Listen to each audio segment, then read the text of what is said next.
Hi friends, എല്ലാവരും സുഖമായിട്ടിരിക്കുന്നതെന്ന് വിശ്വസിക്കുന്നു. 4 മണിക്ക് എപ്പോഴും മുന്നിൽ തന്നെ നിൽക്കുന്ന നമ്മുടെ ബനാന ഫ്രൈ നിന്ന് ഉണ്ടാക്കി നോക്കിയാലോ. അപ്പോൾ അതിനാവശ്യമായിട്ട് ഇവിടെ 2 ബനാനയാണ് എടുത്തിരിക്കുന്നത്. ബാറ്റർ തയ്യാറാക്കാനായിട്ട് നമുക്ക് പാത്രം എടുക്കാം. അതിലേക്ക് ഓൾ പർപ്പസ് ഫ്ലവറോ അല്ലെങ്കിൽ മൈദയോ 1 കപ്പ് ചേർക്കാം. അതിലേക്ക് 1 ടേബിൾ സ്പൂണ് റൈസ് പൗഡർ ചേർത്തു, 1 ടേബിൾ സ്പൂണ് ഷുഗർ ചേർത്തു, 2 പിഞ്ച് ബേക്കിംഗ് പൗഡർ ചേർത്തു, 1 ടീസ്പൂണ് എള്ള് ചേർത്തു, 1/4 ടീസ്പൂൺ മഞ്ഞൾപ്പൊടി, 2 പിഞ്ച് ഉപ്പ്. ഒരു വിസ്ക് വെച്ച് നന്നായിട്ട് നമ്മളത് മിക്സ് ചെയ്ത് കൊടുക്കാം. നല്ലപോലെ ഒന്ന് മിക്സ് ചെയ്ത ശേഷം അടുത്തായിട്ട് നമ്മുടെ സീക്രട്ട് ഇൻഗ്രീഡിയൻറ്റ്, നമ്മൾ വെള്ളത്തിന് പകരം ഇവിടെ സോഡ ആണ് എടുത്തിരിക്കുന്നത്. അപ്പോൾ സോഡ നമ്മൾ ഒഴിച്ചു കൊടുക്കുകയാണ്. കുറേശ്ശെയായിട്ട് ഒഴിച്ചു കൊടുത്ത് ബാറ്റർ നന്നായിട്ടൊന്ന് മിക്സ് ചെയ്ത് റെഡിയാക്കി എടുക്കാം. മോസ്റ്റ്ലി ആരും അങ്ങനെ സോഡ ഒഴിച്ച് ഞാൻ അങ്ങനെ കണ്ടിട്ടില്ല വീഡിയോസൊക്കെ കാണുമ്പം. അപ്പം ഇതൊന്ന് ട്രൈ ചെയ്ത് നോക്കാമെന്ന് വിചാരിച്ചു. ഞാനും ഒരു വീഡിയോ കണ്ടിട്ട് ഇൻസ്പയർ ആയിട്ട് ചെയ്തതാണ്.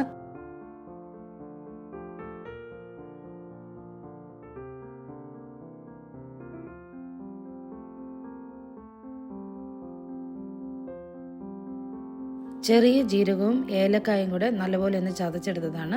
1/4 ടീസ്പൂൺ നമുക്ക് അതിലേക്ക് ചേർത്ത് നന്നായിട്ട് ഒന്നും കൂടി ഒന്ന് മിക്സ് ചെയ്തെടുക്കാം.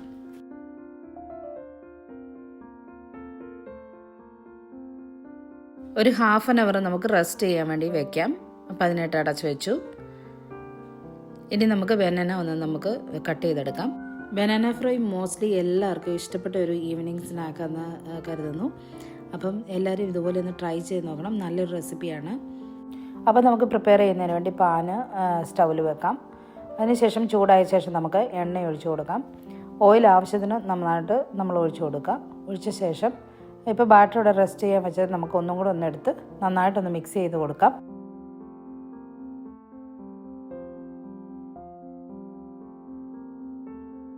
അപ്പോൾ ഇതുപോലെ ഈ പരുവത്തിന് ഈ കൺസിസ്റ്റൻസിയിൽ നമുക്ക് റെഡിയാക്കി എടുത്തിട്ടുണ്ട്. അതിലേക്ക് നമുക്കിനി ബനാന ഓരോ പീസായിട്ട് ഇട്ട് കൊടുത്തിട്ട് എണ്ണയിലിട്ടിട്ട് നമുക്ക് പൊരിച്ചെടുക്കാം. അപ്പം നമുക്ക് ഓരോന്നായിട്ട് എണ്ണയ്ക്കകത്തോട്ട് ഇട്ട് കൊടുക്കാം. എണ്ണ നന്നായിട്ട് ചൂടായ ശേഷം മാത്രം ഇടണം.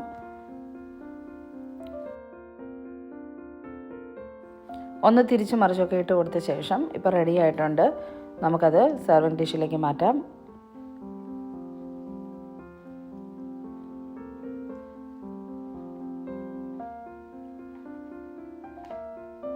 നല്ല സോഫ്റ്റ് ആയിട്ടുള്ള ബനാന ഫ്രൈ ആണ്. എല്ലാവരും ഒന്ന് ട്രൈ ചെയ്ത് നോക്കണം.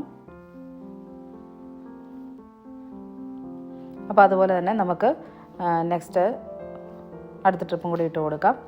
ഇട്ട് കൊടുത്ത് എല്ലാം ഒന്ന് പൊരിച്ചെടുക്കാം.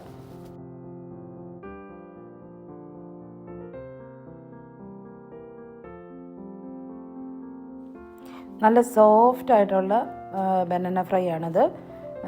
എല്ലാവരും ട്രൈ ചെയ്ത് നോക്കുക. ഒരു പ്രാവശ്യം ഒന്ന് സോഡ ഒഴിച്ചിട്ട് അതിൻ്റെ ബാറ്റർ തയ്യാറാക്കി നോക്കുക. എന്നിട്ട് പ്രിപ്പയർ ചെയ്തിട്ട് കമൻസുകൾ ഇടണേ. ഇതാ ഒരെണ്ണം എടുത്ത് ഞാൻ കട്ട് ചെയ്ത് കാണിക്കാം. നല്ല സോഫ്റ്റ് ആയിട്ടുള്ളതാണ്. പിന്നെ റൈസ് പൗഡറൊക്കെ ചേർത്തത് കൊണ്ട് നല്ല ക്രിസ്പിയുമാണ്. അപ്പോൾ ട്രൈ ചെയ്ത് നോക്കിയിട്ട് കമൻസൊക്കെ ഇടണേ. Thank you for watching. മറ്റൊരു വീഡിയോയുമായി വീണ്ടും കാണാം.